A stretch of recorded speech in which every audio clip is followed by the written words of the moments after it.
Uh, so it's St. Patrick's Day, so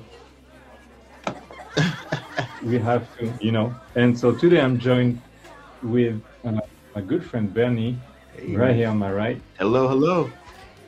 Can you hear him all right? Hello, hello. Yeah, we can hear him. I can't see him, but maybe it's because I'm on a phone. Oh, So I see his hand with the doing better beer. now. Oh, there we go. There I am. Is that me? Yeah. Nice to see you. Nice to see you. Oh, I don't even see you at all. But Yeah. nice to hear you. Um, so as usual, program for today, mini presentation. And then we're going to do a BYOB. Hi, Kevin. I see Kevin. BYOB, bring your own brand. Oh, yes. Oh, here you go. Cheers, Kevin.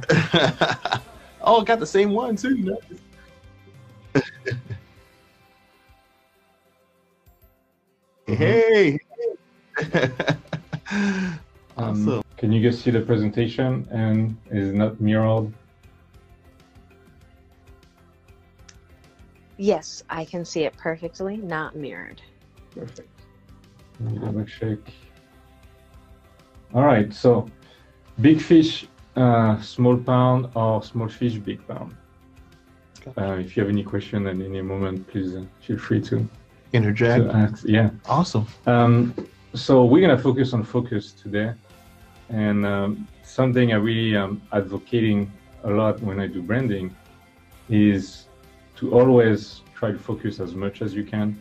And something like a slide that I put every time, every week now, is don't try to speak to everyone and don't try to speak like everyone, right? So you want to find your niche, try to adapt your language to that niche and not just try to add more noise. And as we've seen in the first episode, we receive 34 gigs of information every day as human. 100,000 words. Wow. So if you try to speak to everyone, you're not making yourself different. You're just adding to that. And you're not standing out. So we're gonna make a quick experience. Good thing Kevin left because I know he was gonna modify all my numbers. I'm just kidding, but this is for the sake of that example. I know there's much more into it than just those quick numbers, but we're gonna do the example of the small fish in a big pond and the big fish in a small pond. So we're gonna start with the small fish in a huge pond. So for this example, we're gonna use the example of an accountant. It's tax season. Gotcha. So let's take the example of a personal accountant that sells taxes services locally. So let's say the potential customers are around 100,000. Can you see the slides, by the way? The slides, yeah, right here. Yeah. Perfect. So if, as an accountant, if I don't have any niche or focus, it's basically all those 100,000 people that need accounting, they're part of my target. Right. So 100% niche, that's still 100%, 100,000 people, right? No focus at all. Right. Because there's so many people, your reach, your ability to put your services, your ads, yourself, your brand in front of those people is much harder. And also because you are not gonna stand out that much, your reach, you're gonna be able to pitch to 30% of those. Exactly. So 30,000 people. Okay. Right? So far, so good. Now that you're able to pitch to 30,000 people, you need to convert. And because you are competing against all the other accountants doing the exact same thing, your conversion rate might be pretty low. Right. So we're gonna go with 10%, which I think is still pretty good. And let's say you sell your services at, so that's 3,000 people. You sell your services at 150 just for the tax filling. That's 450,000. Not bad. Not bad. Not bad Right. at all. Yeah. So now, from the same potential amount of customers, we're gonna try focusing a little bit more. And when I say a little bit more, actually much more. We're going to try to focus only on 10% of that. And we're going to see in the next slides the different ways that you can focus. But for the sake of this example, let's say I want to focus on only young families, and I also want to focus with the style. I want to be bold. I want to be kind of rock and roll, hipster kind of vibe. That's gonna, a lot of people are gonna dislike this, but I'm targeting only 10%. And when I do that, I'm able to focus on the people that speak the same language. Gotcha. Right? So I want those hipsters. I want to use the same words that they use. I want to use memes that they like, right? Yeah. So I'm able to really speak the same language. So by doing that, first, you're going to be talking to only 10,000 people. But because you speak the same language, first, you already know what kind of people they are. So when you do ads on Facebook, you can directly, 10 minutes, choose already which kind of brands they like. It's going to be so easy for you to find them, right? So we're going to say that the reach is going to be 70%. You're going to be able to put your ads, yourself, your brand in front of 70% of those of that niche. So that's 7,000 people. That's still much lower than what we had, right? Now the conversion rate, because you are so focused on offering a service just for that niche, you're not really competing against the other people doing it for everybody. You are already seen as an expert. So your conversion rate is going to be much, much higher. So here, 60% of 7,000 is 4,000. You're a little bit higher in terms of number of customers than without focus, but the great thing about focus is because it's not a race to the bottom where you have to be the cheapest to get the customers. Because you're an expert, you're able to say, okay, I focus only on you guys, but I charge a little bit more. Gotcha. So you're able to, you can even double the price. Let's say you charge the same thing, but because you know this target so well, you know all the lifestyle, so you're able to create a service that's much more targeted and catered to them. So you will offer a service that has a premium, and the final result is almost 3 times with the same base amount of customers, just because you focus on a specific niche. Wow. Got a question? Yes. Let me switch camera. Let's see if we have anybody in the live. Yeah. Renee, is everything sounding good? Looking good? Yeah, everything sounds and looks good. I see everything clearly. Cool. Great. Thank you, Houston. All right. Let's switch to Penny right here. Yeah, so my question is, I see the method. It's like a 4-part plan that everyone uses, but this other plan with focus is actually a lot more laser focused, right? Yeah. So basically, I'm thinking that like right there at the 3rd or 4th part of it where you do the conversion part, that's where it gets interesting. So is that where someone would really want to focus their marketing on, is that conversion part, like what, like all their ads and stuff like that? And that's something we talked a little bit and last week, is that you can have the best brand in the world. Let me switch camera for a second so we can see both of us. So you can have the best brand in the world. Right. If your product is shit, yeah, then you're still not going to be able to, convert or have a long-term viable product. What about McDonald's? McDonald's is pretty shit. Yeah, but the price goes with it, I guess. That's true. So, the price, yeah. So that's the difference between a commodity and a brand. You're right. Yeah. But it's still a brand because people know what to expect. That's so true. Yeah. Right. Next slide is the slide I spent the most time designing. You can see it here. A lot of time spent on the design. So I wanted to explore, and actually this is an open slide because this is not an exhaustive list. But I'd like to hear from you guys, from Brunel, if anybody sees the live right now, can comment. This is different ways you can focus. So as a niche, that's why we just explored. You can, as an accountant, you can choose to focus on a specific target. Gotcha. Like either that can be, if it's B2C, that can be demographic or psychographics, their style, their lifestyle, what they believe, what their beliefs are, you know, really hone in on knowing that target. Gotcha. If it's B2B, you can choose a specific industry, for example, instead of servicing, or instead of selling your accounting services to every company, you can focus on, I don't know, dentists. Gotcha. To be clear also, you don't have to choose one or the other. The best is actually to combining a little bit of all those ways together. So you have a very laser sharp focus. Wow. So you can also focus by having, as we said earlier, very cool different style. You can choose colors that stand out, and not just colors, but the personality that goes with it. Gotcha. So that you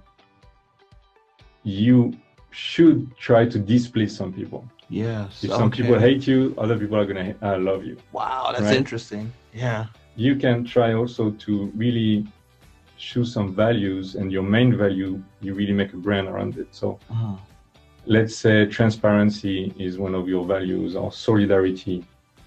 You want to make that your brand. You want everybody to understand that's what you do. That's what you're about. Gotcha. Customer service, like you want to have that in people's face all the time. Gotcha. Purpose or causes, I think every brand should have that in the end. And that's also a good way to have a focus and differentiation. You can, as an accountant, you could be trying to solve all the, you know, the debt problem in the US, or, you know, you want to have a just cause that people can believe in. That's gonna give you focus as well. Wow. The last one is offering, and that's a big one. I think a lot of companies are trying to sell a lot of different services. As an accountant, again, you could be doing, you know, taxes, and I don't even know how that thing works in the US. Neither, yeah. But there's so many different services. You could be, you know, business accountant, you could be, you know, personal taxes, CPA, everything. Legal, you know, you could be trying to offer all of those at the same time. But if you do that, then you're, again, not focusing. Exactly. So, and that's what most entrepreneurs are scared of doing when they have an idea, is to try to focus the offering on only one thing. But it is actually not true. You're focusing in your advertising, Gotcha. your branding. You want to show them that you're good at that one thing. That doesn't prevent you from offering more. And that's something called the halo effect. That's awesome, man. So you advertise one product that you are amazing at, that you want people to know you for. Okay. And they will associate, they will always understand that if they understand that you're good at that thing, they will also understand that you're good at other things that you do. So you can sell your service as an accountant, you do personal taxes, and you're like, hey, by the way, I also do that, that, and that. And they'll be like, okay, well, you're good at this. So automatically, the halo effect, it's a human behavior. They will think that you're also good at other things. Yeah. So to conclude this part of the live, I want to play a little video for you guys from Blair Hans. He's someone that wrote a few books on pricing, creativity, or consulting services. That video a little bit focused on creative services, but that can be applied to everything. And it's about that fear of choosing one door and closing all the other ones. Wow. Right? Because that's the reason people don't focus, is because they think if they try to choose one, all the other type of customers, all the other type of services are going to be close to them. It's greed. Yeah. And fear. Wow, fear's bad. Yeah. So let's play that quick video. Oh, Kevin's back. That's a real nice game, man. And I'm sure Kevin will get the Easter egg or the reference in that picture. So let's hear. I just joined. You're putting me on the spot. Now you don't get the halo effect. There's a huge halo on the picture. If you've never played the game, maybe you don't know.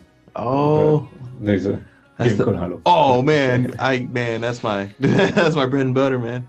What you know about GoldenEye? Oh man. So let's hear that small video and then we're gonna jump into that. All right. BYOB. Looking forward to it. You're standing in a room full of doors, and being a highly creative and curious problem solver, you want to know what's behind every door. So you've structured your business so that you can open every door. And I'm standing behind you and I'm saying, no, you need to pick a door. You pick a door, you walk through that door, and you never look back. And your hesitation is you think that on the other side of that door is one boring, empty, gray room where surely you will be stifled to death. Right? But that's not what is on the other side of that door. What's on the other side of that door are more doors.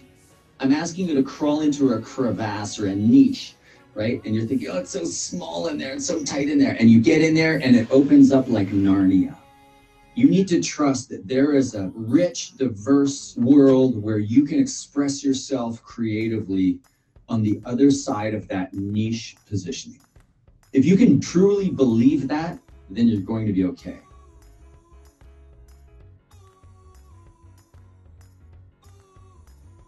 All right. That concludes our first part of this Let's Talk Branding Innovation. We're going to jump into BYOB with Bernie. First, do you have any questions about the presentation? I like that video. I don't have a question, but I like that video. I like the style of it and the message. You missed the part when I mentioned you that if you were still there, you would have changed all my numbers because we went into conversion rates and reach. So we'll talk about that next time, maybe. That was a shot. Sorry, my audio was completely shot. I couldn't hear anything that you guys were saying, so I had to do a restart. We'll change. I think we go back to Zoom next. St. Patty's Day issues, man. You know, it's always on St. Patty's Day. Yeah. Blame the leprechaun, that little bastard. All right, so the way BYOB works is so first bring you on Guinness, BYOG, I guess today. But also we are gonna do a live review of your brand, and we're gonna try to avoid going into design. Right? We're gonna focus on positioning, what makes you different. And I was very excited to have you join today because you know, I've been following you on social media. Likewise. And you do something that I see a lot of people doing in a so boring way. Yeah. You stand out a lot. Thank you. So Bernie, well, I'm gonna let him introduce himself, but he works in the real estate industry. And he really has a very different personal brand. So maybe you can tell us a bit about yourself. Thank you. Yes. Well, my name is Bernie Lawrence. I'm 36 years old. I was born in Barbados. Came to America. Barbados. That's where Rihanna's from, right? Need some rum to go with it. Yeah.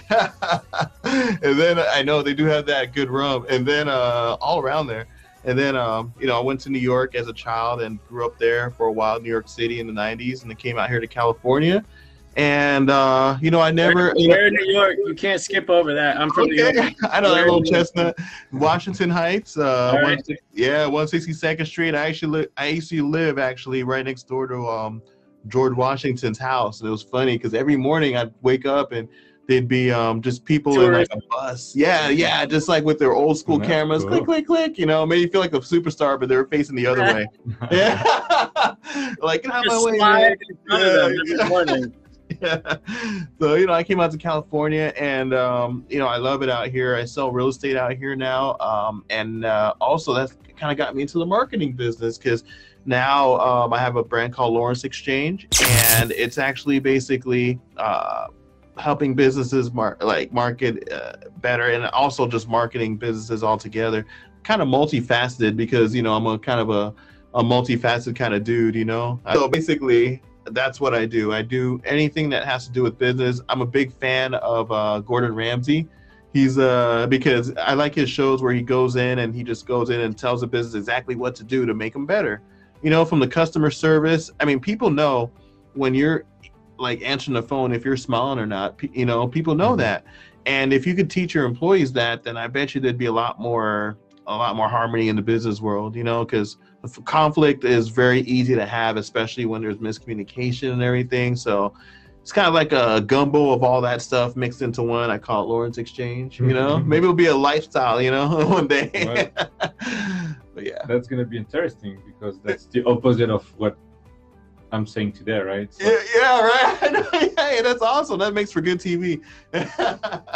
But yeah, so basically, and we just kind of specialize in being yourself. You know, that's the one thing that I think sets us apart, is that we kind of want you to, you know, kind of go inside, because we believe that everyone has a certain story that's like like no one else, like your DNA, you know. Everyone has the little thing that no one else has, and if you can, and if you're doing your business, if you can incorporate that into your business, then it'll be a lot easier for you to communicate what you need to communicate, you know.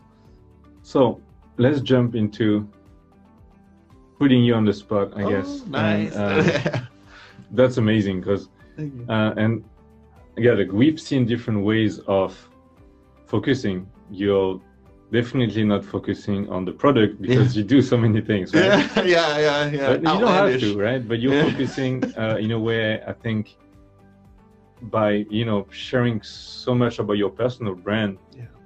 I think that's a way to focus, so that either, you know, people hate you or they love you, right? Right. And you don't care. No, not really, because I'm not usually talking to anyone that like would hate me, you know what I mean? I'm talking to people who would love me. So you're already filtering a lot in Yeah. that way, so that's good. So how would you, if you had to choose now, how would you describe your audience? I would say my audience are people who have not only a sense of humor, but not in a brash way. I'm not like, you know, overly outlandishly doing crazy stuff, but people who don't mind a realtor jumping off of dinosaurs, you know what I mean? Like, you know, just stuff like that. I don't know what you mean. I had like some video with some dinosaurs in the backyard one time, and it was nuts. You know, just like today I did like an ad. I said, I'm not Irish, but I wish I was your realtor. You know, the stuff like that, little stuff. And it's just, that's a Florian joke. That's a Florian dad joke. Yeah, I love that one. And I took it in front of I took a picture in front of my favorite bar, but no one knows it till now, you know. I was like, I drank right here. But just, you know, some people with a good sense of humor. So a lot of my contacts that I get with real estate are people who come to me, and I use that as part of my personality.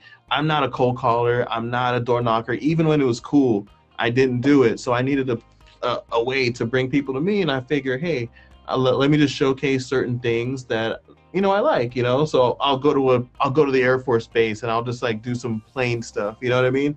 I'll go to I went to the USS Midway down in San Diego. If you have kids, good place to bring them when it opens. And you know, I did something where, you know, just a theatrical trailer, and I just put my little real estate sticker on the end. So you know, just like put whatever I like, and then, you know, if they like it too, because when you're selling something to somebody, if you're not my kind of industry, they do care who you are. You know, they want to know who you are, and the house just sells itself. You know, so if you could just convey, like, if you're a gamer, if you're like a gamer or something, and you're just an introvert, then focus your marketing on gaming. You know what I mean? Like every console's like it plugs into a home. You know what I mean? So there you go. There's your road to riches right there. Yeah. So right now, switch camera. Right now you focus on real estate a lot, but you mentioned marketing earlier. So what is your service, your core offering, and is there one? Yes. So I guess the question is, do you change how you introduce yourself depending on who you talk to? Do you have different journeys, or there's only one? Well, I mean, I always let people who know who I am know, no matter what. But let's say I go to a mixer and it's full of a bunch of realtors, I'm a marketer. If I'm in a mixer full of a bunch of like people who are like lawyers or something, I'm a realtor, unless they don't like realtors. You know, but you know, as far as Lawrence Exchange, it's been growing organically, because I don't really have to give a commercial about it. People kind of see the marketing and they say, who does it? And I'm like, Lawrence Exchange does. And they're like, hey, aren't you Bernie Lawrence? You know, that's how it kind of comes into it. But and that's how it's been going, and I kind of like that. So that's why I really like you, like, you know, like your whole vibe, your whole thing, because I need to refine that actually, because I'm not going to be able to take on a huge client load with this, you know what I mean? And with that, you're going to have to increase your prices, and to increase your prices, you have to increase your value. So I really appreciate what you bring to the table as well, on teaching people to do that, you know? But as far as the marketing, I kind of it's kind of like how Bruce Lee, he used to like teach people how to fight. It's like that. I'm teaching people how to fight in marketing. Look in yourself, and I also do, you know, just little things like to help them out. Like I'll film them, or, you know, I'll help them out any way they can, almost like a Tony Robbins effect, where they can call me at 12 o'clock at night and say, I don't know what I'm going to do for St. Patrick's Day. And I'll be like, why don't you do this? You know what I mean? So it's like a mix of all that. So to what kind of clients do you do that in marketing specifically? In marketing, I have a chiropractor that she's really cool. You know, she wants to get everything all up and going. I have a lawyer. I have a dog walker. I have a lot of realtors, you know, because they really suck at marketing, you know. So that's amazing. You work for your competitors, or you actually make money out of your competition. Yeah, and that's the whole weird part, because I used to think, dang, they're not going to want it, but I was like, who cares, you know, like. And the thing is, it makes me such a better realtor, because I'm so excited when, like, one of my agents who I just who I market for a lot, she just closed a $4 million sale, and I was like happy than her. You know what I mean? I was like, man, like, so it makes me more happy for like everybody in the industry. It makes me more like, you know, able to, when I see, like, I know properties are coming on the market before anyone else, because I'm dealing with people. So yeah, it does give me an edge, but it's more of a service. I want to be able to transform that and make that to someone else too. Okay. Yeah. So what are your plans for expansion? What is the next milestone for you? That's a good one. Thank you, man. Well, Mr. Philippe, man. Okay, well, basically, we would definitely want to have a couple more people who are able to do what I do, and maybe make kind of multiply myself and deal with like maybe 5 clients at a time. However, they have to be very, very picked in a very fine way. You know, I mean, you're scared that's not even possible. There's one journey, right? Yeah. So it's like I would either have to have someone who could do something that I don't want to do to free my time up to do what I do. Or the expansion would be to just get to bigger businesses, because that's where I really want to go, is to get to bigger businesses like Pepsi, shout out, you know what I mean? Just like, you know, Porsche, please, you know, like things like that. And also another part of the business would be also consulting, where let's say someone has a fallout with the media. They say something wrong on camera. I sit at home sometimes, I yell at the screen, I'm like, just do this and that and you'll be cool, you know? And no one tells them to do that. And then they just fall by the wayside, and you see their career explode. And I know if they were to just, you know, I'm not trying to be too graphic here, but if they just paid me some money, then I would be able to help them through it, you know? And it's like, and I mean, I'll do it for free for the first couple shots, you know what I mean, with the right person. But I'm saying like consulting would be a big expansion of it, because I cannot reproduce myself, like you said, because it's truly unique. So what I can do is just teach people how to fight, teach people how to market themselves better, you know? It's almost like jujitsu, you know, they don't really like sell a product of jujitsu, but they do jujitsu and they train jujitsu with people. So it's a, you know, it's an art form. Yeah. Nice. So that's something that's hard for a lot of personal brains, small entrepreneurs, to think about scalability in those terms, because you cannot multiply yourself. Yeah. But at the same time, you want to expand. So, as you said, maybe reaching out to bigger clients. Right. But if we try to go back, and I want just to play devil's advocate here, and try to make you, before we finish this interview in the next minutes, we already actually passed the time. So let's try to, in the next 2 minutes, make you have a choice of one service, one product, one service, one target. Gotcha. One service would be consultation. Basically, that's too vague. Oh, my bad. It would be customer service compliance. Oh, Yes. tell me about that. Oh my gosh. You haven't even mentioned that. I know, I'm so eclectic. Basically, I have a unique gift of actually making sure that customer service, like I walked into Chipotle yesterday, man. They didn't even greet me at the door. The place stunk, man. And the meat, it was cold. You know what? Mm-hmm. That gets a D, you know, and that actually trickles down, man. That helps your community. The better the services are in your community, the better they are, the better everything is in your community. So if there's one thing that I would choose to do is to build every single business as customer service. Say hi to everyone that comes into the door, because you never knew who they're going to be, who they are, how bad they're going to yelp you. You know what I mean? And all that stuff, you know? Yeah. So it's like, that's the one service that I would love to give to every business. Well, that's the second part of the question. Yeah. It cannot be every business. Oh, got you. Who? I would give that to establishments. There's a society is very fine right now. You know, a lot of people are really like sensitive. So if we could have like a system where everybody can actually comply with a certain like mode of operation, because I feel like businesses operate too independently in that area. You know, just have a strong standard of service. I don't want to have to drive all the way to a nice neighborhood just to go to McDonald's. You know what I mean? I want to go to the McDonald's in the crappy part. Sorry, that's not the realtor talking. In the crappy part, and like so that you know, and I want the same service everywhere. So that's what, and I think that would help society actually as a whole, because I believe that like the better that business is, the better the community is, the better people. I mean, when I was working at Taco Bell, as you know, like I didn't care. Like I did this top customer service, and it helped me all through my career. But people just don't realize that, you know. It's you know, there's levels to this shit, you know.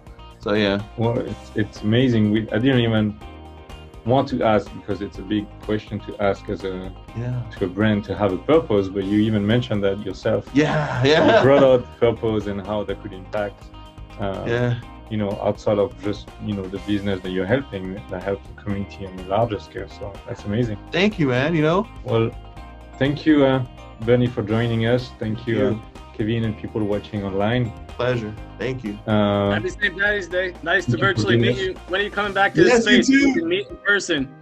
Oh, that'd be excellent. I appreciate that. I'll be back. I've been trying to make him come for more than a year. I know. It's been crazy. I'll be back tomorrow. So sounds good. Shoot, I'll be in town probably. Shoot, man. All right. Take care. Thank you, everybody. And all right, have a great evening. Happy St. Patty's Day. Be safe. Enjoy. You too, man. Thank you. Bye. Thank you. Appreciate it. You're welcome. Yes. Let's bring in this.